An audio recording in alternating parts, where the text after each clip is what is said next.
Üçüncü şəxslər kimlərdir? Onların əkin sahələrinə vurduğu zərərlərdən necə sığortalanmaq olar?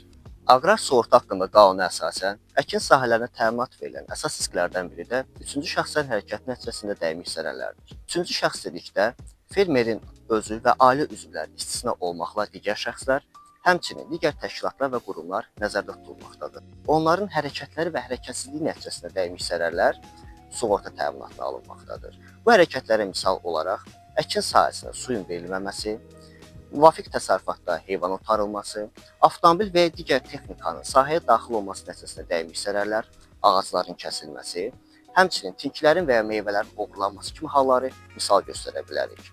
Qanunvericiliyə əsasən müvafiq hala münasibətdə sığorta ödənişinin həyata keçirilməsi üçün baş vermiş halı müvafiq dövlət orqanı təsdiq etməlidir. Yəni misal olaraq oğurluq və mülki zidd digər hərəkətləri müvafiq rayon polis şöbəsi, su verilməməsi və su basması hallarını meliorasiya, yanğın halını isə yanğın xidməti təsdiq edir. Müvafiq dövlət orqanı hadisəni təsdiq etdikdə sığorta ödənişi həyata keçirilir və dəymiş zərər məbləği zərər vurmuş şəxsdən, yəni üçüncü şəxsdən tələb edilir. Aqrar sığorta varsa, zərər yoxdur.